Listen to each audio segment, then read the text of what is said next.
তো আসলে কিন্তু নাকটা আমাদের ড্রাই হয়ে যায় শীতকালে, ড্রাই হয়ে যায়, নাকের মধ্যে ক্রাস্টিং হয়। দুইটা জিনিস কিন্তু অতি কমন শীতকালে হয়। কাজে আমাদের নাকের যত্নের জন্য আমাদেরকে অবশ্যই যে উজু করার সময় যে লবণ আমরা পানি ইউজ করি, সেই পানি দিয়ে নাক পরিষ্কার করতে পারি। আমরা যদি সেই পানির বদলে যাদের সমস্যা নাকে আছে, লবণ গরম পানি, আধা সের কুসুম গরম পানিতে 1 চামচ লবণ, 1 চামচ খাবার সোডা মিশায়া যদি ওই পানিটা দিয়ে নাকের ভিতরে আমরা দিই, দিয়ে নাকটা পরিষ্কার করি, তাহলে কিন্তু আমরা অনেক ভালো এফেক্ট পাবো। রেগুলার নাকের মধ্যে ভ্যাসলিন লাগানো অত্যন্ত ভালো একটা পরামর্শ। যারা বাচ্চারা দেখবেন অনেকে বাচ্চাদের নাক দিয়ে ব্লিডিং হয়, এরা যদি সিম্পল ভ্যাসলিন লাগায় নাকের মধ্যে, তাহলে কিন্তু জিনিসটা কিন্তু অনেক সহজে সমাধান করা সম্ভব। আঙুলে ভ্যাসলিন দিবেন, আপনি এই সাইডে দিবেন, মাঝখানে ঘষতে পারবেন না, মাঝখানে ঘষলে কিন্তু ব্লিডিং হবে, ব্লিডিং হওয়ার সম্ভাবনা বেড়ে যাবে। সাইডে দিবেন, এই সাইডে দিবেন, নাকটা চেপে দিবেন। এখানে একটা ইম্পর্টেন্ট জিনিস হলো রেগুলার দিতে হবে, কারণ আমাদের নাক তো অনেক লম্বা, 6 ইঞ্চি লম্বা ভিতরের দিকে যেতে। হ্যাঁ, প্রায় 6 ইঞ্চির মতো এখান থেকে একদম পিছন পর্যন্ত।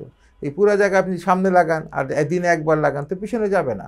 কিন্তু আপনি রেগুলার দেন, রেগুলার দিন, দিনে 4-5 বার করে, এবং প্রত্যেক দিন দেন, তাহলে দেখা যাবে কি এটা একদম নাক সামনে থেকে আরম্ভ করে পিছন পর্যন্ত ভ্যাসলিনটা অটোমেটিকলি নাকের ভিতরে মিউকোসিলিয়ারি একটা মুভমেন্ট আছে, এই মুভমেন্টের জন্য পিছনে চলে যাবে, পরে পুরো নাকটাতেই কিন্তু এই ভ্যাসলিনটা থাকবে, ময়েস্ট থাকবে। অ্যালার্জেন্স জাতীয় জিনিস, ধুলাবালি এখন বেশি, ধুলাবালি থেকে যতখানি পারেন অ্যাভয়েড করেন। এখানে একটা কোশ্চেন স্বভাবতই চলে আসে, আমরা কি মাস্ক ইউজ করবো কি করবো না।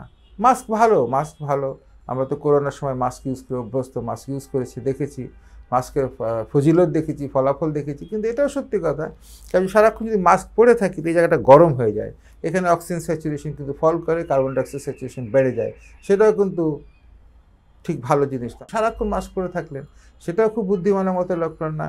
আবার প্রচণ্ড ধুলাবালির মধ্যে মাস্ক পরলেন না, সেটাও বুদ্ধিমানের মতো। এখানে একটা ব্যালেন্স করে চলতে হবে। কিছু কিছু ওষুধ ইউজ করা যেতে পারে, যেরকম অন্তত যে অ্যালার্জেন্স স্প্রেগুলো, যেগুলো ইউজ করলে শীতকালে নাকের পরিবেশ ভালো থাকে। তবে অন্য কোনো জিনিস, স্পেশাল কোনো ওষুধ ড্রপ, এটা ইউজ করে আমরা প্রেফার করবো না বলেই আমি মনে করি।